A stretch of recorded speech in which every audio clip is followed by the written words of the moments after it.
Greetings and welcome back to another discussion. I am joined today by a veritable legend, none other than Colttaine himself, the Slayer of Kangaroos. And we will be talking about the absolute deplorable state of gaming and entertainment in general. And I'd like to start it off with some factoids I'll run off. Um, Probably most prominently, something that's been talked about a lot, but Cyberpunk 2077 and its failure to launch, for lack of a better way of describing it, but also some of the things that you can observe these days, specifically with respect to the soon to be released Mass Effect Legendary Edition, which is essentially the same old game except it's a remaster. Now, it's interesting that with Cyberpunk and its failure for the most part, not necessarily commercial failure since lots of people bought it, but sort of failure of reception, it kind of went hand in hand with the so-called pandemic and the lockdowns, and a lot of people just sort of really looking forward to something to help them, release their stress or their frustration, and it just didn't work out. So I'm not sure, Colttaine, if you follow the details of what happened with 2077. I certainly did. I unfortunately, not completely, but somewhat bought into the overhype. Maybe because I too got stuck in the trap of the lockdown and was thinking, well, they delivered before, but I think if anything, especially in the gaming world, 2077 just shows how quickly somebody can fall from grace, which is to say, you compare CD Projekt Red with publishers like EA or Activision. Well, EA is a publisher, and then they have a subsidiary where the developers work for them. CD Projekt Red is both publisher and a developer, but it took basically a few months, maybe even less, and boom, they were in the same category of as dishonorable names as EA, UB crap, etc. So I'm curious to hear your thoughts on that because I have my own. What do you think happened? What do you think's going on with that? Well, I actually think the most disappointing thing about Cyberpunk 2077 is that a lot of the disappointment I think has come down to the fact that it was a very hyped up game. It was overhyped. And the disappointing part of that is like everyone's like, "Oh, it's the worst game ever." It's not. To be honest with you, it's about on par with the average game that's released now. Like you look at Fallout 76. Um, there's games out there that still like it was. We'll get into obviously, but like um, Vampire, the Masquerade Bloodlines 2, where it That's just another, yeah. go slipped into development hell. Like the unfortunate thing is that Cyberpunk 2077 is not out of the ordinary here. It's become common practice for publishers to just release shit. There'll often be like a 20 gigabyte day one patch. I saw something just the other day about how people are apparently pissed because um, Ubisoft has like they're releasing stuff. They're releasing paid DLC for um, Assassin's Assassin's Creed. Creed They've been doing that for Valhalla. years. I know, but this is not stuff. People are saying these aren't. Um, this isn't stuff that should be paid DLC. I think there's a lot of people saying they're slipping down the same path as was it Bethesda, where they They've been you know there for years, as I said. I mean, I have Assassin's Creed Valhalla, and mm, this is at least 4 years, maybe five. I mean, this is not anything new, but I'm curious what yeah. you're saying. Yeah, well, it's just I've read some stuff about how they were saying like actual like I get the appeal of like cosmetics and like those kind of DLCs like special weapons and stuff, but things that actually like problems with the gameplay itself that are getting fixed in paid DLC that shouldn't be happening. Well, Um, let's go back to the origin then. I mean, it seems easily attributable to the fact that at least, well, if you're on PC at least, which we all are, hopefully, Mm, digital download, digital acquisition, that's the way it goes. And you go back to way back. I mean, when the first Vampire Masquerade Bloodlines came out in 2004, it was a buggy, broken mess, been fixed over the years by mm, people in a community, people who had an interest, hobbyists. But the problem, I mean, you go back 20 years, say, um, you bought physical copies essentially, and mm. it was a lot harder to amend things that were wrong with it. So I suspect a couple of factors. One of the major factors is there was an internal pressure to release finished products. Now, I don't want to be too rose tinted glasses on this because I remember games being buggy back then too, but somewhat less, I would say, in general. And I also think that there probably was just, yeah, this general perception, this is our one shot, we need to work on the game properly and boom, Yeah. rather than, I, I, yeah, I think whilst that is true, I think there's also been a problem of mission creep or mm, like design scope creep as well. Like something like Cyberpunk 2077, like if they kept it into a similar or even slightly larger scope than The Witcher, the problem is that they just tried to do too much, yeah, and that's, yep, there's just and as the time went on, they try and add more and more features. I think probably the game with the worst reputation, well, second worst reputation for that would be No Man's Sky, which is possibly the one redemption story out of all of this, where it was released as an absolute fucking mess, and apparently it's actually quite a good game at this point. I've heard that. But that's not without its own caveats where I go to it on the Steam page and think, oh, I should check it out. And it's because it's still basically releasing, it's still priced as a full price AAA new release. And this is a 4.5 year old game now. So Well, yeah, that's a good point. I think this is, you could say, sort of an axiom of game development, at least to my layman's interpretation, that there's only so much you can do with time and resource in a game. If you try to do mm, everything, and in many ways that was one of the, again, I'll totally agree, Cyberpunk is a very average game. It's not terrible, it's only terrible with respect to the expectations that were heaped upon it. However, they tried to do too much. They tried to have a pretty open world where you could explore virtually everything in theory. It didn't really turn out that way. A deep story in theory, interesting combat. That was one of the worst aspects.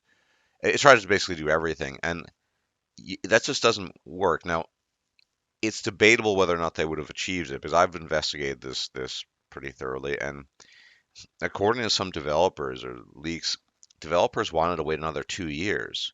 Now, there's also this aspect, not to defend the publishers, the people that put pressure on them, but there's also this aspect, I've heard at least, because I'm not a developer or a publisher, that sometimes the people on high need to put their foot down to say, look, guys, you've been developing for X number of years, just you know, put out the product.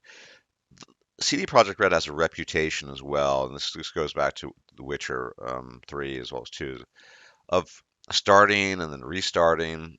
So it's possible if they'd waited another 2 years, it would have been a better product. yeah. Possible not, but they were trying to do too much, I think. I think they Mm, should have hyper focused on maybe two elements, maybe three rather than five or six. Because really what you have is, as you pointed out, an average game from top to bottom, where every now and then you have some nice gems, but it's too mixed, and so yeah, it's par for the course. But the overhype, of course, which I partly bought into, not extreme as some other people, was a big factor in that. And I just find it fascinating how, again, a publisher slash developer can fall from grace so quickly because yeah. they used to be Well, the, yeah, I mean, as I said though, I mean, it's not what the release of CD. of Cyberpunk 2077 wasn't the worst release of all time. No. It was it was fairly average compared to what comes out these days, but I think there was just too much expectation. And to be honest, I looking back on it, I don't know if any of that expectation was founded. I think there's actually Uh, yes and there is no. a problem with the genres being created itself. I I think back to me, the my favorite game of all time is probably still Half-Life 2. And the interesting Half-Life 2 is basically a rail shooter. Like you can't there's no exploration in that game outside of the linear path that the developers wanted you to take.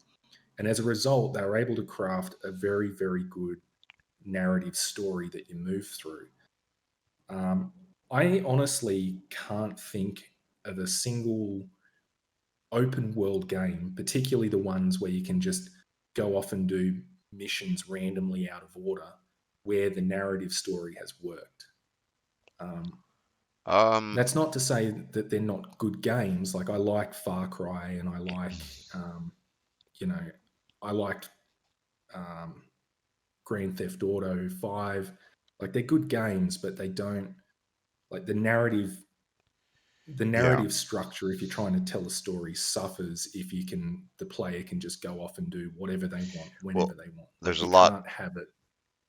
I Yeah. agree. There's a lot to unpack there. Now I did want to touch upon was it justified? Well, yes and no. With the with respect to Cyberpunk, the problem was the marketing. You had this strange collusion of YouTube gaming channels overhyping it, which fed into the public expectations, but also some acts of deception on the part of CD Projekt Red in the sense that they they were showcasing parts of the game that were A, not even part of the final product, and B, weren't representative really of anything we were probably public was ever going to see. So they basically were playing hide and seek, and the people who partook in that they got a kind of distorted version. They thought, oh wow, this is really good. Um, Hmm. so you go back to 2018 with the first reveal. Yeah, I think there were there were innumerable. Well, innumerable. There were some things that were a bit deceptive in the marketing campaign. I don't want to belabor the point. It was just kind of, and again, there was a collusion on the part of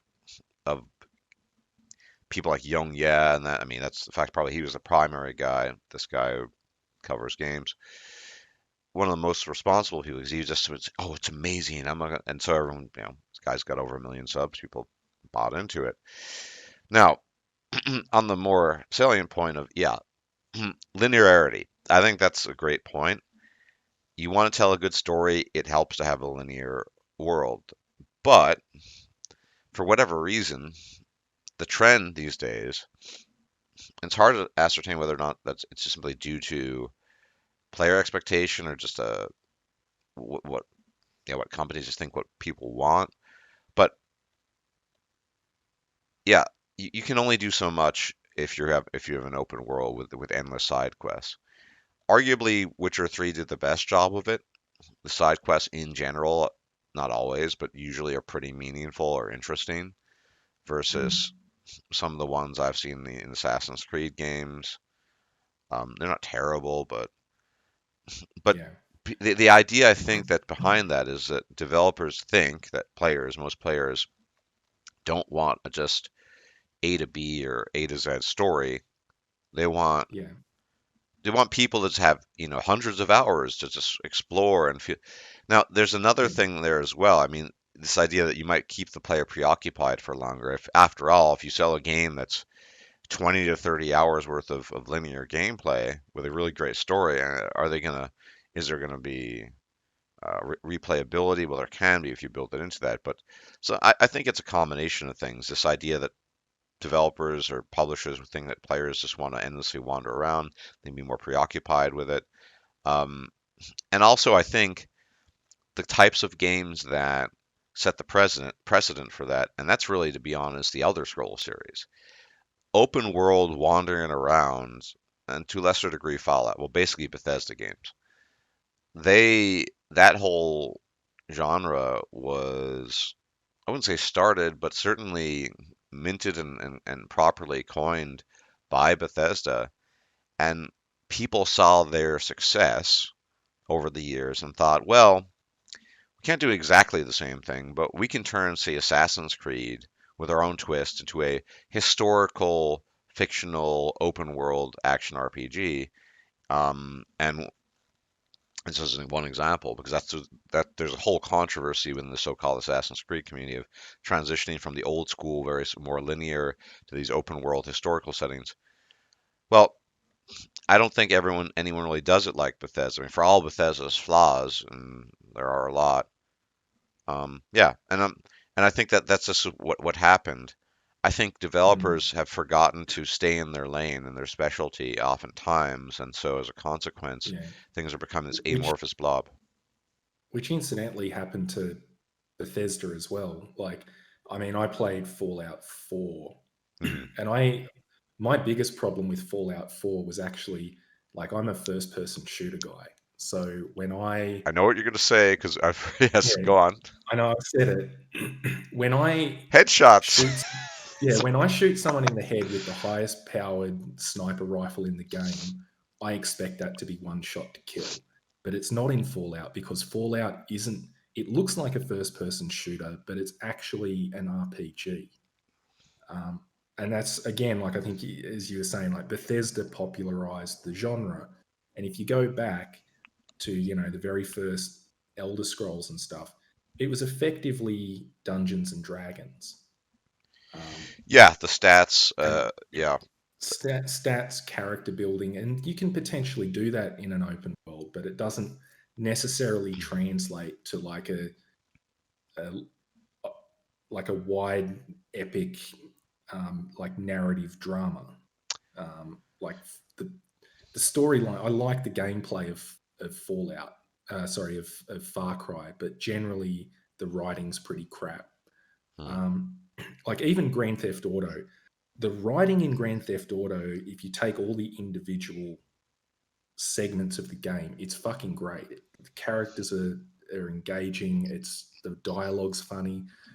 The problem is that like all of those little skits on their own are great, but when you put it together, do you really need 80 hours of gameplay to tell what is essentially a story of three guys doing one last heist? It's like the overarching narrative just doesn't really work for me. Well, essentially, it seems like we're converging upon the idea that games are struggling almost with an identity crisis because, again, they're trying to do too Yeah, much. it's a lack of direction. Yeah. They're trying they're trying to appease everybody, and in the process, they're basically appeasing nobody. Well, Colttaine, this goes back to this. I mean, this would be my lament as an old man that one of the things that used to make games great, or even in general, just sort of fiction, whether it's fictional novels, fictional whatever, pen and paper RPGs, was this nicheness and this idea that, well, way back in the day, in the 80s, Hmm. you played Dungeons and Dragons. I mean, yeah, you were a geek, right? And Yeah, probably shunned by greater society, and especially in the 80s, where, particularly in the U.S., there were these bizarre notions that D&D was somehow yeah, conjoined with Satanism or Satan something. cults. Yeah, right. But I mean, people enjoyed it, and every move that people made in terms of development for them to stay on D&D was tailored to that group of people. Yeah. Briefly, to fast forward the current year, so-called current year, with this fifth edition business, it's always this attempt to reach a broader audience, and that might be just of necessity because maybe otherwise they would go under. But Mm. in the gaming world, the same thing happened too. It used to Yeah. be that RPGs in particular, which was the primary genre I grew up with, not shooters, depends on the person. I played mostly those. There was a kind of person that it was tailored to, in which and you're right, it was in many ways a transition from the idea of Dungeons and Dragons, very stat based, very sort of numerical. If you have a strength of 17, you get +1 to hit and damage, and that's the real way Mm. it originally was, and no one was complaining at the time, mostly because the people that played games like Baldur's Gate, etc., were stat freaks, people that were very invested in that, just the world building and the kind of Yeah, setting that it was. But you fast forward to now, I mean, look at Bethesda, you mentioned them. They started with stats. They started with fixed classes, decisions you need to make at the beginning and you need to live with. There's always a recurrent theme in role-playing games in general, there used to be, that you make a decision at the beginning in terms of stats. Maybe you can improve them, maybe not. But you certainly make a decision in terms of class, your background, and you roll with that, whatever the negative outcomes. Well, with Skyrim, which has been their best-selling product in the history of Bethesda, not least part due to the fact that they've sold several different editions, including a special, which is kind of a remastered. Well, the problem there is they've stripped all the stats away. You don't even have stats. You have something called magicka, stamina, and health. Boom, that's it. yeah. They open up other areas, the so-called what we call perk trees, which is interesting. But yeah, they've gotten rid of the sort of the things that they think wouldn't be appealing to most people. And God Howard, the deity himself, has stated multiple times, directly or indirectly, that look, um, they want to make a game as sort of accessible to everyone. Well, fair enough. And look, I'm somebody Mm. who's had thousands of hours in Skyrim in total. However, it could be that just my generation's getting older, and the idea, like any market, is you got to keep up with the times. And so as a consequence, I'll give you a perfect example, Colttaine. There's a niche set of games called Pillars of Eternity, which I've mentioned to you several times in private. But I've got pillars. Yeah, right, I've only played a couple yeah, hours because not it's your thing, I not know. my But time. Yeah. um, it was crowdfunded made by Obsidian. I think the story is quite interesting. But I've recently watched a review of it, sort of a retro because it's been out for several years. And some of the comments, people unironically saying, "Oh, it's a boomer game. It's just walls of text, this sort of thing." Now, part of that was just due to the fact that, yeah, it was crowdfunded, limited resources, so it's easier to just put in text than to hire voice actors. But this is this move away from sort of complexity and that those aspects of the world building to just this expectation that you shouldn't be reading a lot. It shouldn't be too complex. It shouldn't be too overwhelming. And if you want to capture a younger audience to this end, well, the thing you have to do is take that into account. Your average 18-year-old might have may or may not have interest in RPGs, but he probably won't want to get into the nitty-gritty details of, well, let's see, if I add 2 points to my charisma, I'm going to lose in Constitution, and I don't know how squishy my. That's just that just seems to be Well, less and less popular. I guess the thing is though, I don't know if it's less and less popular, but it's less and less popular in the scope of the current gaming market. But it's probably more popular. Like I haven't looked at the figures, but I'd have to assume that Pillars of Eternity probably sold similar volumes to what Baldur's Gate did back in the day. Probably, I Um, haven't done a one-to-one comparison, but you're probably because right. it's the same sort of people. And you know what? I don't know that that's necessarily a bad thing because if they're saving all this money where they don't have to hire voice actors to do hundreds of hours of reading, like they can still make like even if they only have a tenth of the audience that they would if they'd done something on the scope of Mass Effect where everything's voice acted even if they even if they only get a tenth of the audience, if it costs them a tenth to make, it's still profitable. Um, Well, it's complicated but because Pillars of Eternity 2 was apparently a commercial flop, and there might be reasons for that. So don't want to get into it too much. It's kind of mm, sidetracked, but I do think that there are still these niche communities where mm. intense stat crunching, and it Well, depends. it's One, it's not it's I don't think it's just an issue of intense stats crunching. I think I actually lately I've been playing a lot of indie games, and there's a lot of good content coming out in the indie sort of area. Like you look at games like Transistor, Celeste, Night in the Woods. Like the thing about these indie games is they're a lot smaller and they don't have the voice acting like that, but they have something that they actually want to make. They have a very small team. Usually, there's one person in charge.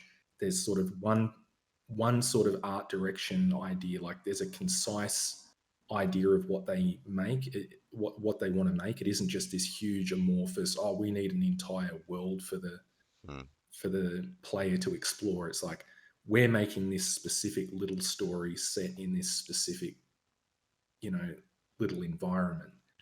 Um, in the case of Pillars of Eternity, that's, they're focusing on the stat crunching and stuff like that. But I think it's a problem of scope when the idea gets too big and tries to appease too many people. Everything just starts looking the same. Yeah, and briefly, I mean, I didn't actually never heard of those indie games you mentioned. Maybe you can recommend them to me. But there are still, as I was saying, communities. So, for example, I'm not an expert on Grim Dawn, but I have a couple hundred hours in it. I mean, by no means a veteran. But Grim Dawn, for example, is a action RPG similar to Diablo, that sort of thing. And the community, the people posting they're just intense. They're always coming up with new builds, and you need to be a bit of an autist. But to the autists who enjoy it, they're just really, really into it. And I'd argue that hmm, that is something that still exists.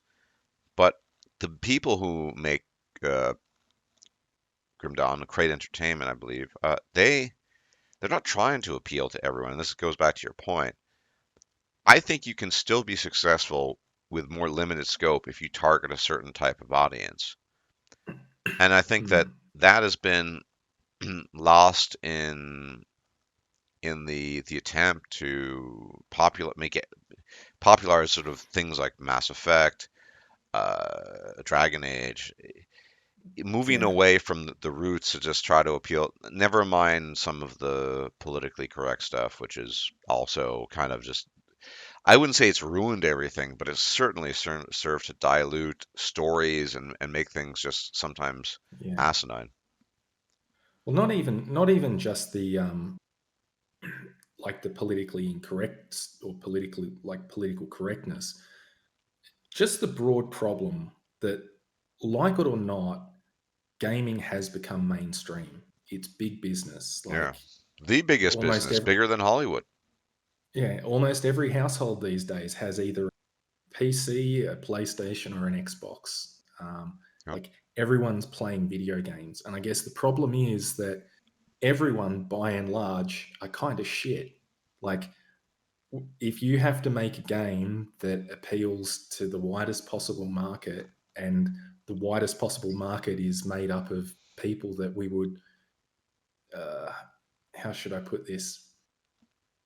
No, we are on YouTube, so put it in a family friendly way. Yeah, I mean, most people are NPCs, aren't they?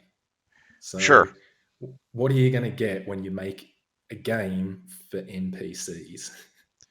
lots of boring Like, NPCs, unironically. Um, yeah, but this strikes the heart of the matter. I mean, there's a reason why I couldn't get through it, to be honest. But Tolstoy's War and Peace just doesn't appeal to everybody. In literature, people almost always stay in their lane because increasingly books are a rarefied genre themselves. mm, But then we saw, interestingly enough, I'm going to pull the old man card here and say, look, I was reading George R. R. Martin's novels mm, long before anyone had ever heard of them on a screen. But we saw what happened in general with part of the issue there was, books to film is a difficult transition, but also trying to appeal to the masses. But that's my point I was trying to make earlier. I think that you can still do well by hyper focusing on the things that originally made you big because you're going to be capturing that audience. And I think mm, that my example was Grim Dawn. It's not the most amazing selling game, but it's done pretty damn well, and it started, I believe, as a crowdfunded game, and it's got a Mm. super loyal backing, following, people who like it, they enjoy it, and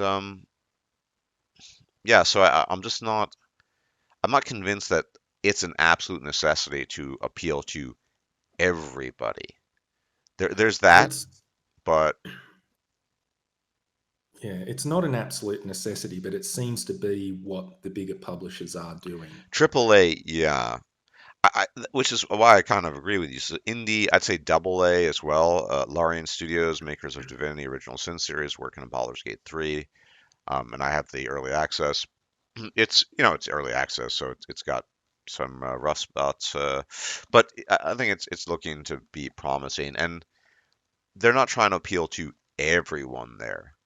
And Yeah. I mean, since this is a multi-faceted, multi-layered conversation, even within the RPG genre, the people who are interested in that, that has been, I wouldn't say taken over by SJWs, but there's a lot of the politically correct stuff in it, Mm, and it wasn't always there.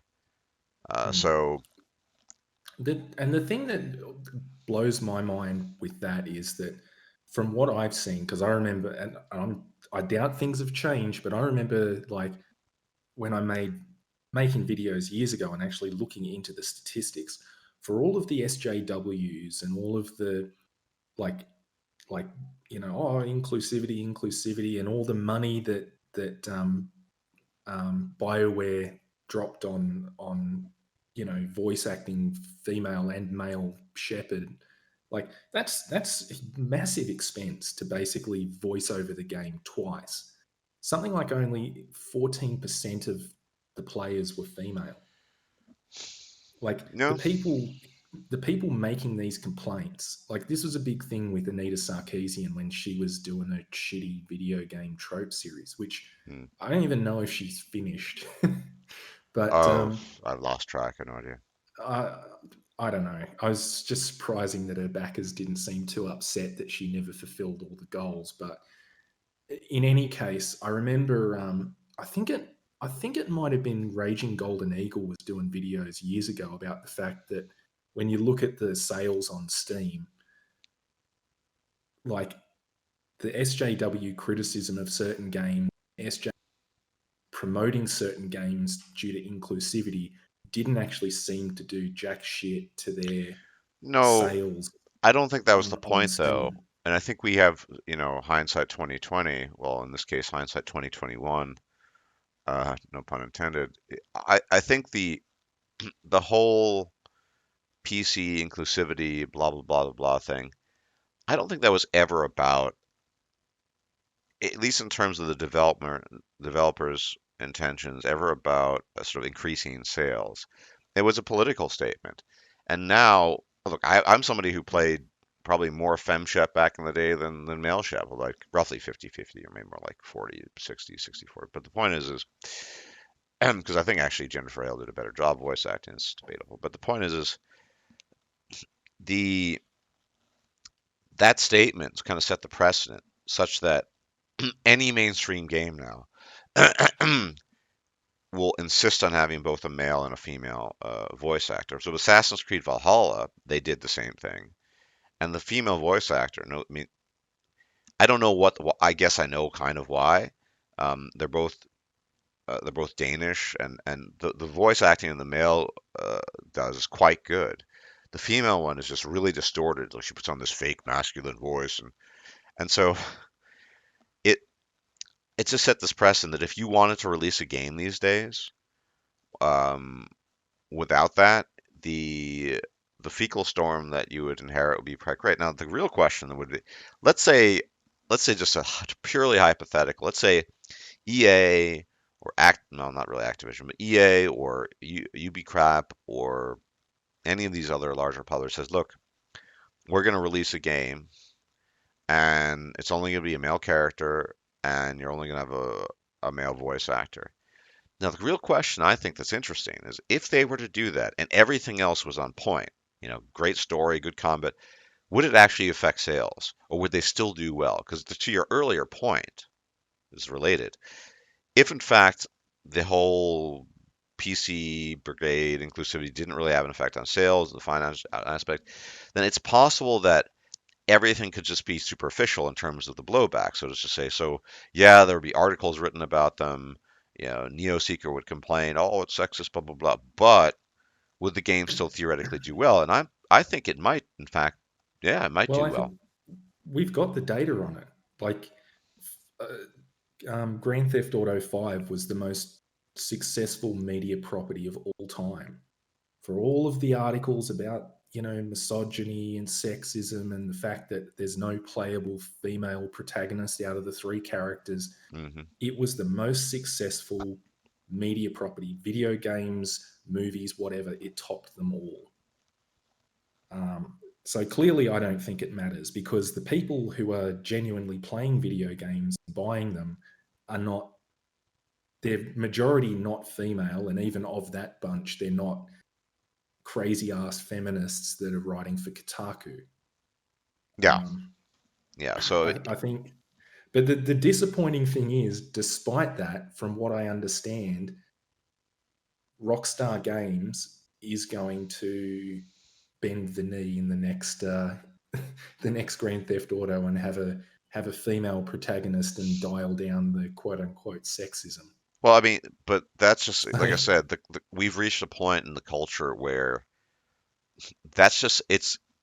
I don't know. I guess most cars these days have airbags. You just do it. It's just something you do. Well, of course, airbags are kind of effective. It's not a perfect analogy, but it's just something you do. You don't make a yeah, game without, a male female protagonist choice. You don't make a game without including whatever the roster might be. In some cases, in case of the BioWare, um, every character is five different sexual orientations, whatever.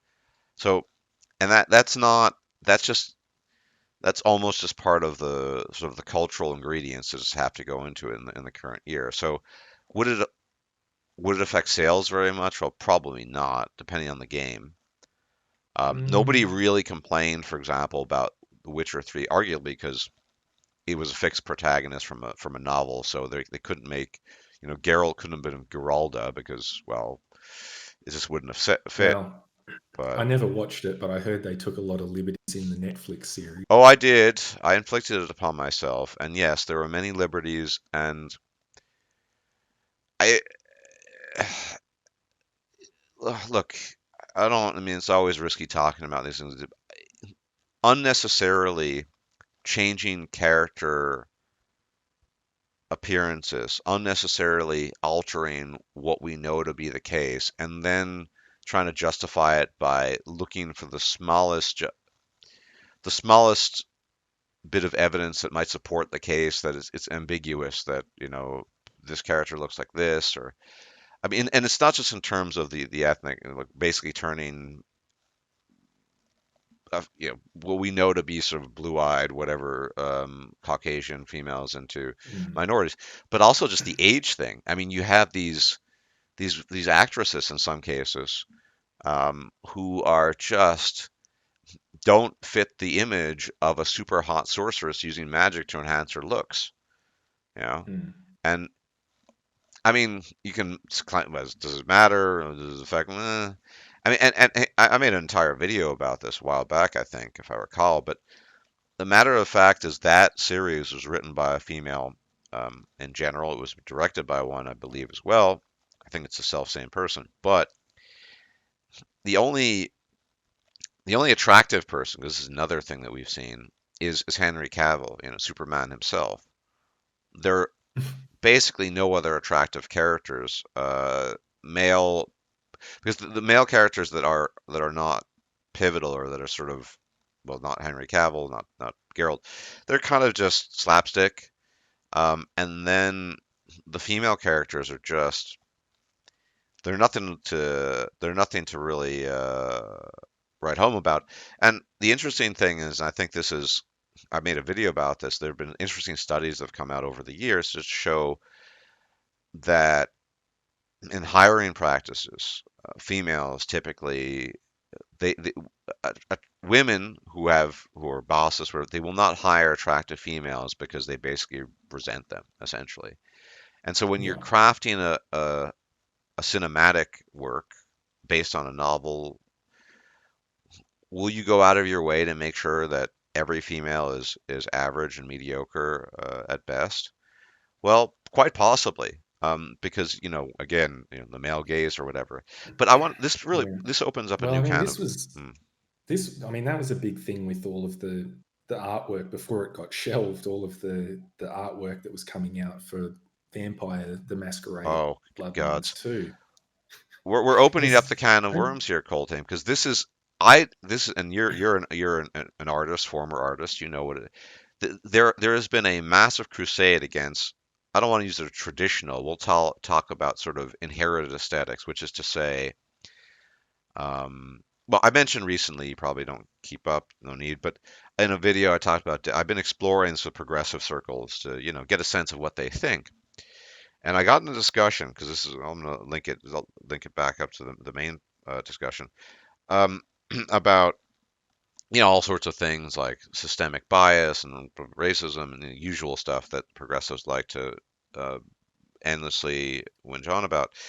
But I brought up, well, there are other kinds of bias. I brought up the halo effect, which I'm sure you're familiar with that is, right? yeah, yeah, So I went into some details. I brought up some links, and their way of shooting it down was there are no such thing as universal aesthetics. Things like facial symmetry. It's all just arbitrary and random, and culturally determined and individually determined. So in effect, the halo effect is, to the extent it does exist, it's just this cultural thing, and we can overcome it. Blah blah blah blah. Blah. Now, right.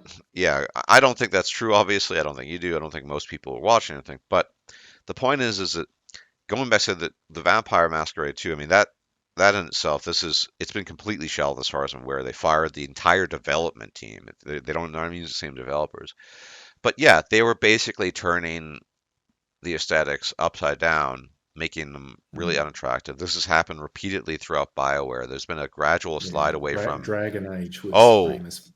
well, Was it that's the Inquisition? perfect example. Dragon Age Yeah, Origins, a lot of people consider a flawed masterpiece. I would say too. The story is gritty. It's involved. There's death, destruction. It's not a happy place to be, right? And on top of that, frankly speaking, um, you have handsome guys and hot girls. When yeah, you move on in Dragon Age, all you get are these handsome guys, and the girls become increasingly, well, not so hot. And diminish. it but in general, there's a move, well, specifically away from female aesthetics. But yeah, just that there's no such thing as generalizable universal aesthetics, proportion, things like that. I mean, the for example, I had a discussion with a progressive about I just randomly brought up a feature. I said, do you think on average a recessed jawline in either men or women is considered attractive? And this is going this long extrapolation of, well, it depends on the culture, da da da. They couldn't find a culture where that was the case, but and the answer, of course, is no. Universally, a recessed jawline detracts from your attractiveness, but these that even there, I think this is one of the worst aspects of modern gaming and modern entertainment in general, depending on the genre, I guess, or depending on who's making it, is that my conviction, my view, is that fiction in general, and specifically fantasy, but more broadly fiction, is fiction for a reason. There are elements Yeah, of sci-fi, there are elements of fantastical magic. You can do things. People do it because it's a form of escapism. People delve into it because they want a world that is not necessarily a mirror of the world they inhabit, and that includes the yeah, aesthetics.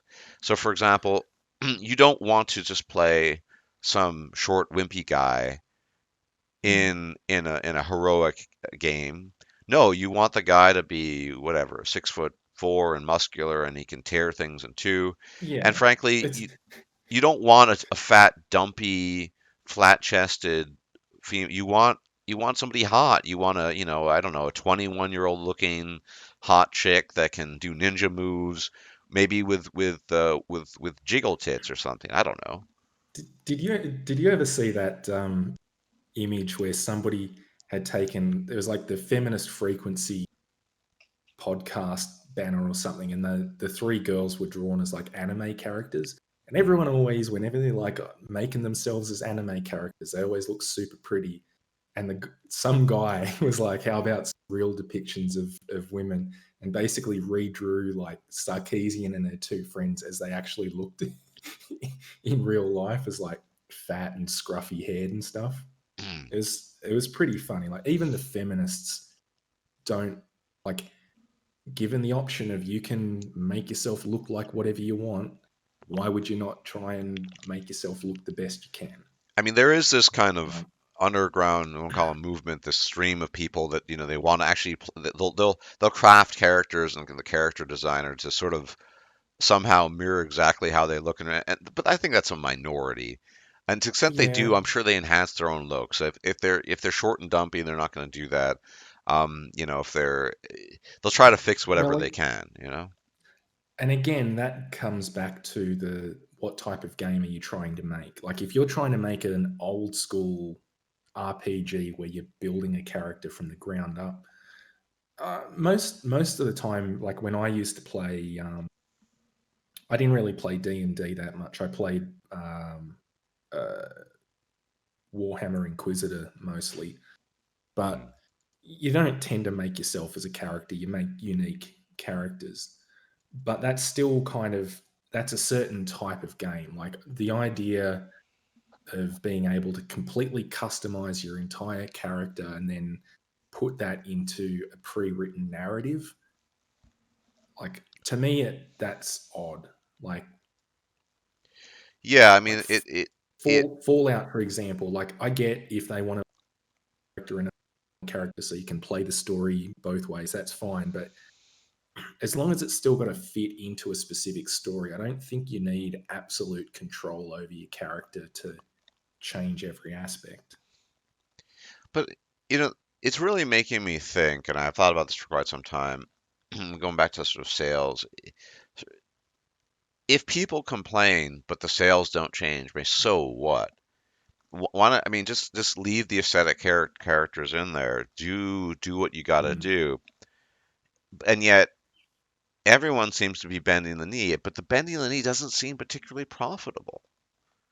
Well, the thing that I don't understand is that, I mean, I'm assuming that it's coming for games soon. I think if they, particularly if a, I think particularly if a developer like Rockstar Games goes woke, their bottom line is going to suffer for it. You can't have Grand Theft Auto woke. It just won't. It won't work. People won't Depends on like how it. They won't. woke. Is it just adding a Well, female protagonist, or is it just the works? well, we've been seeing Hollywood go down the toilet for a while now, like Mm, Star Wars and mm. Marvels, Ghostbusters, yeah. Marvels, and their bottom lines are starting to suffer from it. And of course, they're blaming it on toxic masculinity and sexism, and like Mm. it's always the fault of the evil men's or whatever. But like at some point, surely the because at the end of the day, most of these are public companies. At some point, the shareholders are going to have to say, "Stop doing this." Yeah, I mean Like if that's if the it's big losing the question. shareholders' money. That's the big question. I mean, going briefly back to the games with EA, for example, it's an interesting constellation because BioWare can afford to screw up and cock up repeatedly because BioWare never made EA money, arguably. You know where EA makes their No. money? Well, they FIFA, just got bought out. They FIFA. didn't Bioware just get bought out by Disney or something? No, you're confused. No, you're talking about the Star Wars genre has Oh been bought out, but not. Yeah, right. So the Star no, Wars I thought. genre was not. Yeah, yeah. But so the money makers for EA as a publisher are FIFA, Madden Football, these sports games. FIFA in particular, which is in its 75th iteration, whatever. People just buy it over and over. So they're making billions. So when BioWare makes a product that's just a complete cock up. It sucks, but it's like because the money they were investing is sort of chicken feed, pennies compared to the stuff they're getting from these mainstream sport games. So, I, and for the record, this is my prophecy. Like, their next game, it is one suspects strongly at least, is quote unquote Dragon Age 4. I fully 95% sure expect it to be a failure, to be just very poor. And EA has gone on record for closing down franchises because they don't do the Yeah. sales. Most infamously, Dead Space. Now, Dead Space 1 and 2 apparently were commercially quite successful. I'm trying to remember the developer, which doesn't occur to me right off the top of my head. But Mm. and I'm sure somebody in the comment section will remember. I apologize. I'm not currently surfing. I'm in a conversation. So, but the point is, 3 for whatever reason wasn't quite the success, and so EA shut it down. And Dead Space was very popular, very beloved by many people. If BioWare really fails to deliver yet again, fine. Or they'll just, since it's not such a big loss, they'll keep them going. But I mean, again, EA has their sports games, and so who cares if these experimental games don't work out? If I yeah, guess I guess the problem is even games that I don't think Mass Effect Andromeda was actually a commercial failure, was it? I don't think it was. I think it broke even-ish. It's just it was a broken piece of trash upon release, certainly. Yeah. Um, it's hard to say. It didn't. I don't think it did well. I don't think it's really done well. But mm, let's note the fact that there is a tension between sales and the quality of the game. A game can do really well in theory and still not be particularly good. I mean, for example, I think Dragon Age Inquisition did reasonably well, but it's a shadow of something of, say, Origins, the original game. So I Mm. don't know. I mean, obviously shareholders, they're just looking at it from a profit perspective, but the gamer's perspective is different, as would be the developers. With respect to BioWare, everyone who used to be part of that is gone. I don't think they have any veterans there anymore. So we're nominally they carry the name, but it's kind of, I'm trying to think of some historical analogy. It's like calling the Holy Roman Empire actually the Roman. It's expected to be the same as the Roman Empire. It's not. It's inherited certain title, but so there. I don't expect anything good to come from BioWare, possibly ever again, unless they sort of branch off and start to do crowdfunding. But I really just want these entertainment in general, specifically the gaming world, to say, look, screw it. We're just going to go down the sort of non-PC route, and just not bend the knee. I think they'll do okay. I think this is something our people aren't aware of. This hyper politically correct, just hyper even politically aware culture, it's niche. It's even the people in the Destiny camp, the progressives, recognize that. They realize that most people are not spending their days and nights thinking about all the gender pronouns they need to address somebody with, or you call that they don't know what ableism is, right? They just get through they have a job, they get through their day, maybe they want to play some video games after work or on the weekend, that's it. So the broadest demographic of human beings still doesn't give a rat's buttocks about all this stuff that they're injecting into these games. And the people who argue, well, I don't know, the people arguably used to enjoy them in an earlier stage, they're older, probably don't care either. So I don't know. I I'm not sure what it is. I mean, I guess they just don't want the political blowback, the people complaining about things. Maybe that's just tarnishes their image. Because here's the thing, right? You brought this up a few times. Sometimes the selling point of something is not the money it makes. Now, YouTube allegedly is always repeated runs at a loss, right? Supposedly, but it's so big, it's so massive that, well, it's just worth keeping. It's the place to go for just in the world for entertainment videos, etc. Maybe it's just people just think that the message is just so important that they just need to kowtow to it. I don't know. I certainly don't think that places things like Nike and So what EA are your thoughts executives on that? really care about this stuff, right? I But don't think it's maybe that I'm they wrong. I don't know don't, what your thoughts are on that. that the executives don't care. I think they care about appealing to the broadest possible market, and they keep hearing in the media, and the loudest, there's the saying goes, the squeaky wheel gets the grease. The squeaky wheel is saying that you have to appease the 50 different, fluid genders, and all of the other nonsense. I mean, I think you basically perfectly nailed it when you were talking about those progressives that are denying the fact that there are objective underlying biological criteria for what's attractive. Um, they that I mean, let's be honest, that's nonsense. It's absolute nonsense, and we all know it. I think even they know it. And to the average, jock who's playing Halo or whatever on his Xbox, he doesn't give a shit about, we have to be inclusive and fat positive, and you know there's no such thing as ugly because it's all just a social construct. No, he wants to look at hot women. Like, I remember back in the early days, well, early for me, I grew up during the 90s. So when games like Tomb Raider came out, like there was like pin-up posters of them and stuff. Hmm. Like that's what gamers want. But yeah, it's just they're not allowed to have it because of this tiny minority of people that I'm pretty sure don't even play these games. They're just constantly complaining about it. But this speaks to a broader question: is that it's a vocal minority who are really harping on these points. So just why give in? And it extends to the institutions themselves. I mean, there Mm, are people losing their jobs for things that are completely innocuous, right? yeah, I mean, it's absolutely insane. So one wonders what the motivation is. I mean, so commercially, in terms of, yeah, film has been on the downgrade for quite some time. Games, we talked about that, but just I remember, I don't know what happened to the guy.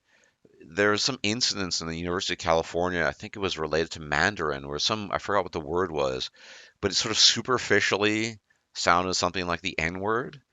And so I think the mm, guy was put on probation or something, or at least he was taking a task for it. I mean, yeah. so the question is, if the people complain about the stuff as a vocal, how is it that they just seem to have so much power? And so many people, I, rather than saying, that's nice to hear, go, keep on complaining, it's fine, we'll just get on with our lives. But people are just dropping everything and bending the knee, whether it's in the entertainment industry and academia, etc. I think a lot of it comes down to social media and the fact that like so many people have so many, like, their entire life is available on Facebook and Instagram and everything. I'm reminded of that story where I, I can't remember what her name was. She made some quip on her phone going to, and she's like, "Oh, I hope I don't get AIDS. Oh wait, I'm white." And Yeah, I then remember that one. by the time she landed in So, Johannesburg or wherever it was, there was like an army of reporters there because her tweet had gone viral, and you know, was it like Donglegate? Do you remember that one where they were at a conference for Python programmings and Python yeah. programming, and two guys shared a private joke about forking repositories, Hmm. and this feminist took, you know, an objection to it, posted their picture on fire. It's just, I think the thing is that it's the online mob mentality. It's just too easy for a mob with fiery, torches and pitchforks to mobilize. And when you get some feminist with like 100,000 subscribers who see something that she doesn't like and goes, "Oh, look, everyone dogpile on this," and then they start sending, unsolicited messages to the person's, um, to the person's employer, and then the person's employer's in the position of, oh, if I don't fire them, I'll like I'm supporting, hate speech or something. So they like it's become too easy for this sort of stuff to happen, I think. And I believe social media is at the heart of it.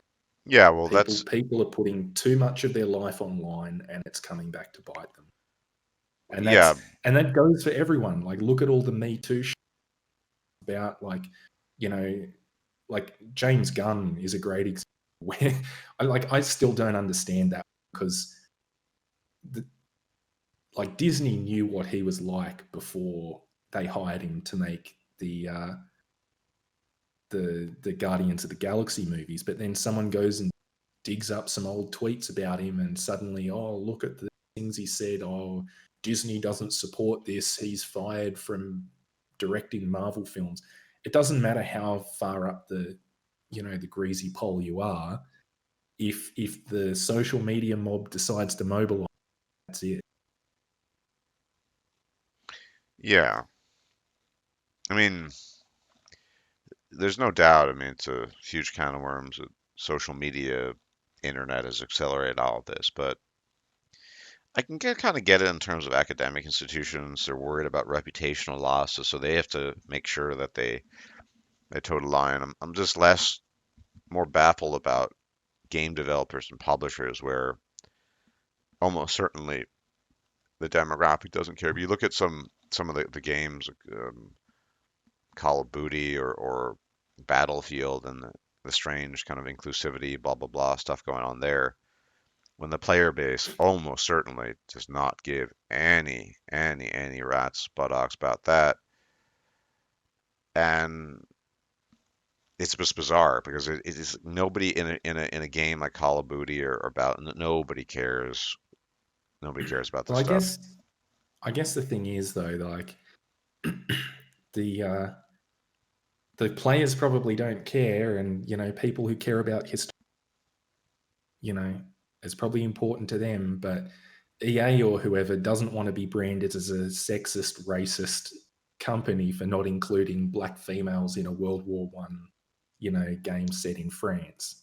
Like, Hmm. they just don't want to get labeled sexist. They don't want to get labeled racist or homophobic or transphobic or whatever, because I don't, and again, like, I don't even know, like, when that's clearly it didn't affect the sales for Grand Theft Auto, but I mean, Rockstar Games kind of had a reputation for bad boys, but it's not a reputation that other companies like, family friendly Disney want to be sort of um, hit with. Yeah, no, and I think it's similar for academic institutions. They they have a sort of pristine reputation to maintain. Or in, newspapers, they fired some guy recently from New York Times for absurd reason. Hmm. So yeah, I think that makes sense. But I mean, as when I keep on going back to the gaming world, something like GTA or some of these, it just, yeah, I guess it's just sort of, they're just doing it for just to secure some kind of protection against blowback, even though it doesn't really affect sales. Yeah, I'm not really sure. But I think we're Yeah. going to only expect more of this. I mean, the indie stuff probably is where it's at going forward. Well, Uh, even the indie stuff, like, you have to. Some of it's hit and miss, because again, at the same time where you get games that are really good, um, because it's a small team of people with a focused idea. The flip side of that is you can also have, like, a small team of people with a focused idea who are horrendous SJWs. Um, sure. even to me, I mean, this is again another one of those cases of, like, I know, what's her name, J.K. Rowling is fucking shocking for this, where she wrote her, Harry Potter series, and then all these progressives come along and start reading shit into it. They're like, oh, is Dumbledore gay? Oh, is Hermione black? And she's just like, sure, sure, sure, just like retconning basically, like just retconning all of these things into a book series just because it would appease the fans. And it's you see some of that too. Like one of the games I mentioned before, Celeste. It's a it's a I'd say the closest game I've probably played to it would be Super Meat Boy. It's a side-scrolling platformer, sort of based on doing speed runs. It's very very good game, but then there's this whole thing of like the community around it is like decided the character's trans, so it's like um, Hmm. it's got nothing to do with the fucking game at all. But it's got this whole reputation around it as being like, oh, super trans friendly. Yeah, It's I don't. inclusive. But I mean, hmm. But I don't know. The indie series, I guess the thing is the set of films because it is so small. yeah. Well, I think that this is almost certainly gonna just proliferate. I don't see it Oh yeah, getting just better. Um, just when you think we've hit like peak clown world, something else happens. Like, oh surprise! There's a giant tanker blocking the Suez Canal, which is where 12% of the world's trade goes through. oh, you heard about that, right? Oh, Yeah. it's just like every week something else stupider happens, and it's I Well, don't yeah. know. I don't Yeah, think. I agree. I I think it. don't think we. Yeah. Well, look. I think that most of us are at the stage where this is just. Let's be honest. Nothing can. I mean, nothing's going to surprise us anymore. I Mm, don't really think. Given all the crazy stuff, I know it's not. Obviously, you guys are quite different in Kangaroo Land, but here in Germany and Netherlands, it's just the eternal lockdown. People are beginning to make their peace. And it depends on the person. I was actually discussing the lockdown with a German guy who was just going, well, I guess we'll just need to have seasonal lockdowns. So really, so we're not going to just somehow learn to live with it. We're going to go through seasonal. Okay. So mm. it's never peak Three. clown world because clown world can always become clownier, right? Yeah. 3 weeks to flatten the curve, Two, Stardust. two, 2 weeks. Yeah. Well, it'll be 2 years. Like, guys, 2 years to flatten 20 years to flatten the curve, and then I'll be dead. And it's well, whatever. Um, it, Yeah. it, it's so nothing really surprises me anymore. And I don't think it surprises anyone. I mean, sure, people gossip about it, talk about it. Mm, Although the Suez incident, nobody really, it's too bland. It doesn't, there are not enough human beings involved. It's a technical economic issue. So, that hasn't been right. the talk of the town. But Well, yeah, it depends on the circles you're running in, I guess. I mean, mm, it's the thing is like all of the like so I recently built my new gaming PC because um, mine was literally falling to pieces. Like parts in it, RAM chips were dying, graphics cards were dying. Like I had to upgrade, and I've bought everything I can, but I've had to borrow a CPU and a graphics card off a friend because you can't buy them. It's like the whole world's in lockdown, and all we've got to do is play truly, you video can't buy games and GPUs down under. Okay, there is I regularly check the major distributors in Australia, and the 3080s are sold out across the board. They don't. Same with the chip that I want. The CPU is the Ryzen 5900X. yeah, it's supposed to be It's good. there's none in Australia. There's none, and there's no stated restocking date, and it's been like that for 2 months You now. think this is due to the pestilence, or I think it's due to a lot of things. The pestilence would be part of it. Uh, the crypto mining boom. There's just I don't know, just like all the different components, clown world coming together to cause problems in areas that you wouldn't expect them to. Yeah, who knows? I don't know what. Well, that's the thing. You just got to be prepared for everything and anything in the sense that nothing will surprise you. Yeah. Um, you know, I It's just it's just disappointing to me. It's like that we shouldn't be in this crazy state that we're in, but we are, and our solutions to get out of it are digging ourselves in deeper. It's like I saw like I saw some article the other week about how they've been testing. Oh, apparently, if we pump you full of um, female sex hormones, that helps alleviate some of the symptoms of the virus. Yeah, no thanks. It's just like you know, every solution that people are coming up with to try and alleviate the problems is like getting stupider and stupider and making things worse. As I said, yeah. like how long can we keep doing like rolling lockdowns? Well, yeah. I mean, again, according to this Germans have seasonal lockdowns. I don't look.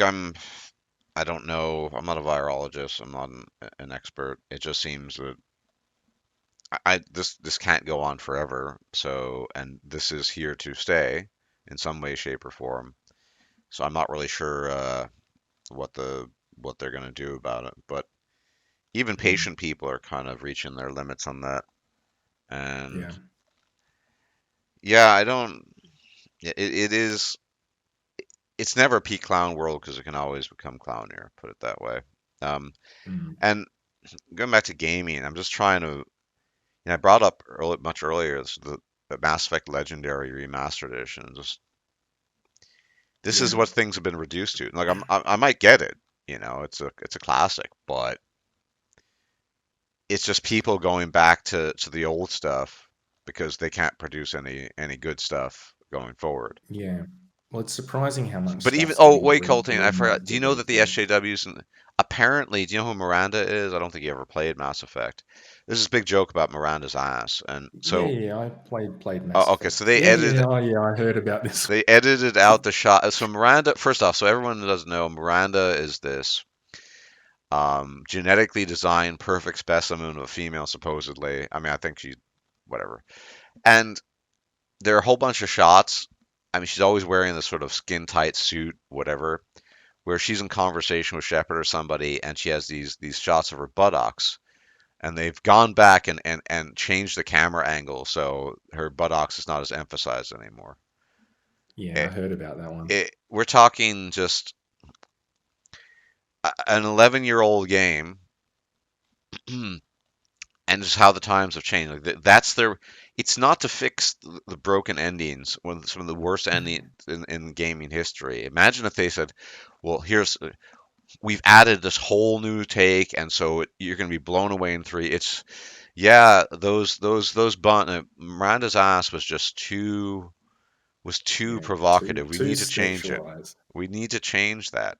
Um, Mm, not the big issues that people complained about. I mean, this could have been their redemption arc. They could have gotten all the old people back on board and said, look, guys, we have the time and resources. We're going to just redo the ending. And so Mass Effect Legendary is going to blow you away. It's going to be completely different. Nope. It's just make the game prettier, and Miranda's ass is a problem. I don't. yeah. Everyone's gone nuts with this. You've ever heard of the game called Subverse? No. It's basically a pornographic kind of spoof of Mass Effect, and it just came out on early access. And I was thinking about getting it. And the thing is, I discovered that since last December in Germany, any sort of game with adult content is not permitted in Germany. Mm. And Are you serious? yeah, basically. And the thing, yeah, I looked it up actually last night. Like, why I looked up Subverse on Steam store. Like, I know it came out today, at least in early access. Why is it not visible? Why is it not viewable? So I Yeah. do my Google searches and I read an article in the German Spiegel, and they're saying, oh, okay. But my problem with this is this Valve apparently, if Valve were to put it on, they'd be fined 500,000, whatever. So Valve is just taking chances. Okay, fine. The problem I have with this is the general principle. It's meant to protect my minors and children. But dude, they're even as we speak, there's 12-year-olds right now online watching the funkiest porn in existence, and I don't necessarily approve of it, Yeah. but you can't put a game Well, on Steam for that reason. it's not just that. Like, you know, Doom Eternal is on Steam, where you can run up to a guy, put a shotgun in his mouth, and then blow his head off, and then cut the next guy in half with a chainsaw. And it's incredibly graphic. But Yeah, you're telling me you can't have like nudity and stuff? Come on, man. Like yeah, it's well, priorities. it's Clown Uh, World, and I kind of might have gotten the game maybe, and there's no real workaround, VPNs, things like that. Those just get screwed over later when you transition back to non-VPN. So, um, well, there's often with a lot of those ones, like from what I've seen of those kind of adult publishers, they often stuff available via their main website or yeah, Patreon or they might something. do. I'll have to invest. I'm not super interested in the game, I was just curious. I wanted to just look at what early reviews were saying. Just that's all I wanted, but I can't even look at that. But yeah, I don't know. We're still relatively early in 2021. I'm sure there's more clownish stuff to happen down the line. Yeah, Um, and honestly, I'm at the stage now where it would not surprise me in the slightest if we hear things like two years to flatten the curve or something similar. Um, yeah. Well, they sort of. I mean, that was said that in jest because I think it was Igor said to me, and this is going back months now. It was like, how are you liking day 320 of 2 weeks to flatten Look, the curve? in the beginning, I still not sure. I'm not a scientist or biologist, but it just seems there's too much incompetence going on here at this stage, and Yeah. the They the just politicians, yeah, nobody knows what the fuck they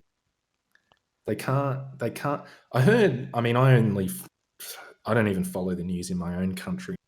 I heard that Germany was going to lock down, but then Merkel got too much flack over it and like that's right. So there was changed her the mind the on it. plan was due to the higher. So we have in Germany we have higher case rates now in spring and early spring than we did in December and January. And there are all sorts Yeah, of possible explanations. One being they're just testing at a higher rate. We don't really know. And so the yeah, response was, okay, well, I'm sorry, guys, you got to take one for the team. Easter holiday, right? You got to, it'll, no exception. We're locking down till I think April 20th, and so it's gonna Easter. Da, da, da. And I don't know. I yeah, actually haven't been paying attention either. Who wants to pay attention to the news these days? But yeah, she was saying how it's a mistake, blah blah blah. Last time I yeah, checked, there's an election coming up later this year, so maybe that's a consideration. That's going to be the interesting thing going forward with quote unquote COVID politics is how are the politicians going to bend and maneuver with respect to it if they want to get reelected? yeah. If lockdown policies change just for the sake of currying votes, then you can Yeah. tell that the whole operation has been just BS from the beginning. Well, the thing is, yeah, when Merkel does that, one of two things is true. Either Germany didn't need to lock down in the first place, or they did need to lock down, and she's basically, you know, putting people at risk for the sake of, votes and public opinion. Either way, it shows a great level of incompetence at the state level. Like, nothing about this. I mean, I've got my own opinions that are probably, would take ages, but like, just as a TLDR version, I think it was a mistake to stop and like the world economy for 6 months. The fact that we're still locking down, Also, over a year later, more than 6 months, yeah, this it's stage. it's just it's just been completely fucking bungled. Yeah, it's taken a while. Again, I'm always very cautious before I jump to conclusions, but it does seem that it's just at this stage is not sure what they were trying to do. I mean, Well, I'm not sure what they're trying to do going forward. It although that's just the whole seems like point. they've Yeah, got to I be have in a no, mess. we simply just don't know. And they're everyday people have to suffer the consequences. The Yeah, politicians are pretty much fine. They get the best care. They can do what they want. They can fly where they want. They can travel where they want. yeah. Y- Who was it? Someone was telling me that apparently, if you travel, if you're British and you travel, you're going to get it's pound five fine. thousand quid. Yeah, I mean, yeah, it's you just kind of at some stage just accept it. I guess there's not much choice, but I a lot of people aren't affected, and so they just don't care. I talk to a lot of students, but I've also talked to people who, they've gotten I don't know what you call it in English, apprenticeship training and to work in the tourist sector or whatever, and Hmm. they've wasted. They thought, oh, that's a pretty good sector to go into. It's always busy, and I'll always have employment, right? Nope. And so this idea that everyone can just work at home, some people can, some people can't. There are Yeah, entire sectors of the economy suffering, and they never talk about that. And yeah. Well, honestly, it's tourism, food services. yeah, Um, I mean, these they used to be actually they reliable areas to be in. yeah. Well, they've actually I think the term they've coined for it, when they were first going like into lockdown and stuff, and they were talking about the recovery process, and they're like, oh, is it going to be a V-shaped recovery? Is it going to be a U-shaped recovery or whatever it Mm, was? Well, now that we're a year down the track, they've actually noticed it's a quote unquote K-shaped recovery, where sectors like manufacturing and information technology, all of those things recovering fine, but the like your travel and yeah, basically gastronomy. like your gastronomy, your service economies are still downward spiral. So whilst one group of people is recovering quite well, the other group is just kind of going further and further down. It's sort of creating like if you graph them out against each other, it kind of looks like a K because one's going up and the other's going down. Yeah, and never mind, the mental health aspects and things like that. There are a lot of people not doing well under the current circumstances. So I don't know. Again, I'm always cautious before jumping to conclusions. I didn't know at the time for the beginning what the right policy to apply was. I'm not a virologist. I'm not an expert. But enough time has passed such that it's clear, at the very least, that the authorities are highly incompetent, at least in the West, at least in Europe. Whereas in places like Taiwan and Korea, I mean, they have this under wraps.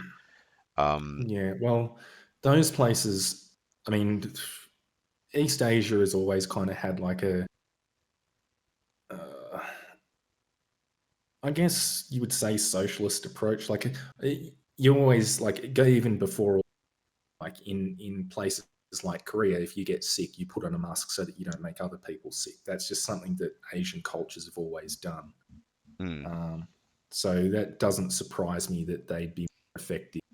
They're less individualist, I guess, more group oriented. Well, it's also the And policies they implemented in prior experience. They had much more experience with these sorts of things over the last 10 to 20 yeah, years. and I guess probably not so much Korea, but China in particular. I mean, Hmm. just the authoritarian nature of their Hmm. government. It's a lot easier for them to lock down entire cities than it would be to do in the US. Yeah, but even it does beggar belief because I remember, I guess it was beginning of 2020 last year when Italy was being ravaged and they were still throwing festivals, massive festivals in Germany.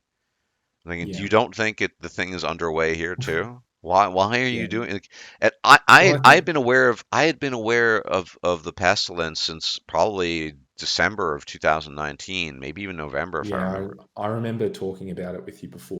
Yes. Um, but I think Spain, in particular, I think the biggest vector for spreading the virus in Spain was actually the 2020 Women's March. Yeah, I heard that.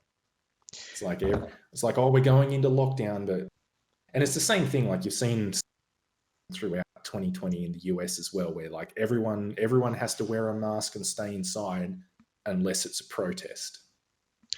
Yeah, although the U.S. some places have completely opened up. I mean, Texas, for example, notably, it's basically just back to Sure, normal. but I'm obviously talking about your places like California, Seattle. yeah, absolutely. I mean, it's there's a lot of hypocrisy. Yeah, it's just I don't know. I mean, one thing everyone knows the politicians are incompetent. I mean, obviously some Germans still have a lot of faith in the powers that be. I'm not really well, I guess because they're German. I don't know, but yeah, and I don't. In a way, I can almost not. You wouldn't want to be a politician. This is a case of down if you do, if down if you don't. If you just say, "Well, guys, we have no idea when the lockdown's ever going to end," then people just say, "Oh, really? Oh," and so eternal lockdown. No one, they're going to be voted out of their office, or Yeah, they say, "Okay, we're shooting for September 21st or something like that." And then to September yeah. 21st rolls around, and then there's still problems, and so they say, "I'm sorry, guys, we're disappointed." So it's there's no way out for them. it's it's the government equivalent of Cyberpunk 2077. Keep pushing the release date back, and then when people get too pissed off, just push the game out in an unfinished state. Essentially, yeah. I mean that's probably gonna, yeah. I mean the story of the pestilence will be a similar one to the and maybe if we're lucky, since CD Projekt Red is releasing patches periodically and trying to improve it gradually, maybe there'll be patches for the pestilence. But Well, I worry about what a government patch might look like. I I do too. But we'll introduce UBI. That'll solve it. Patch 1.2 is going to be UBI. well, that's a separate discussion. Yeah, I mean UBI was Yeah, discussed even before the pestilence, but I mean, one thing yeah, that people worry about myself is this idea of so-called pestilence passports, where you have to be rubber yeah. stamped to go if you I'm want to travel. particularly worried about that. The whole oh, you have to have our mRNA vaccine, otherwise you don't get to cross this imaginary line. Yeah, I think I'd prefer. Well, look, I'm not again. I'm not an expert on anything related to viruses or vaccines. So I'm just this is just my sense as a layperson. I think a lot of people jump the gun one way or the other. However, all the people that they spent extra money, resources, people in developing various types of vaccines. The one thing that no man can create is the time factor, and so as a consequence, let's be honest, we don't know long term what effects might be. Here in Germany, they recalled the AstraZeneca version because there were some blood clotting issues. So honestly, I would prefer not to wait a very long time before I get vaccinated. However, if they say, well, if you want to travel here, you have to, have your rubber stamp, blah blah blah, then I guess I won't have much choice. Yeah, So, I mean, I guess that's the way the cookie crumbles. But it doesn't seem, I guess, in summary, it doesn't seem like anything is going particularly well these days. Whether it's in the fighting the pestilence, entertainment, the so-called culture wars, everything is just becoming loonier and loonier and battier and battier. I'm yeah. trying to think of something good. Yeah, somebody brought this up the other day. How uh, what is it? Non-plug, yeah, wireless charging has been improving. Apparently that's some factoid. So, Okay. so I Well, guess that's something. well, I bought a new phone recently. Provided that it lasts me at least 2 years, it's going to be a while before I see any Is it benefits wire? from Does that. it have wireless charging? I don't believe so. Oh, see, It's so you're actually missing I've out on the looked great innovation, Colttaine. This is a sign of the times. Wireless charging is the thing that will define our epoch. as it is. The phone I bought it Can you repeat now. that? You cut out there. What did you buy it at? I did second hand, Oh, right. Well, yeah. Forget so you're it's not going to it's get already the a couple of years no old. no super duper wireless charging for you. Yeah, Yeah. No, that's a shame. Anyway, yeah, yeah. It's been a fun talk. We jumped. Well, it makes sense. I think there's a kind of triangularity to all of this. You know, the world is completely screwed. Uh, Entertainment screwed, but it's a sort of reflection of just how of the screwedness of everything else. The Yeah. politicians are who knows with the pestilence, who knows. It's I mean, interesting times as the so allegedly this ancient Chinese proverb. I've never actually seen a proper attribution, but supposedly yes, we all live in interesting times, and indeed they are interesting. I suppose that Mm. I should just say one thing as a final note. I'll say is as bad as it is, the pestilence could have been a lot worse, right? You look at Yeah. the fatality rates of something like Ebola. You know, we got pretty lucky, and I guess that's kind of a silver lining, if you wish to call it that, because if there had been something with a, you know, a 40-50% fatality rate, there would have been martial law, almost certainly. We would have been locked in our whatever. There might have been sort of government Yeah. food delivery services. Who knows? And you know what? The problem is that I think in the case of Ebola epidemic, Hmm. pandemic, that would have been justified. I'm not convinced that what the world by and large has done, how it responded, was reasonable and proportionate to the problem. So I'm yeah, I silver lining that the all that bad, but yeah, I think this is one of those things where the cure in some ways is worse the than the disease. ailment. Yeah. Well said. I largely agree at this stage, but we're all pawns of the fates we're, being buffeted about by the wind, so not much to we're, be done we're, about it. we're all in this together, as we keep being told. Yeah, well, for better or worse, involuntarily. So yes, we're all in this together. Mm. Yeah, I keep on thinking of even worse disastrous scenarios, but yeah, that's maybe a discussion for another time. So everyone, thanks for tuning in. Oh, I have to ask the question, of course, since everyone always wants to know. Colttaine, when is your next masterpiece of a video going to be Uh, released? I don't know. I've got a bunch of scripts written, Hmm. but I'm I'm struggling to find the motivation in videos at the moment. I'm not motivated with the state of the world and everything. I'm just not to do a whole lot at the moment. It's quite relatable. I think everyone feels that their general motivation has been sapped by the clowniness. We'll call it the clowniness of the world. So it's Yeah. totally understandable. Well, everyone, thanks for tuning in. Hope you enjoy the talk. And if I'm still alive, check you out later. If Coltaine's still alive, he'll check you out eventually. Until the next time, take Yep. care and enjoy the clowniness. Take care. Adios. If you liked this video, please like, share, and subscribe. And if you enjoy my content, please consider making a donation or becoming a patron. Thanks for watching.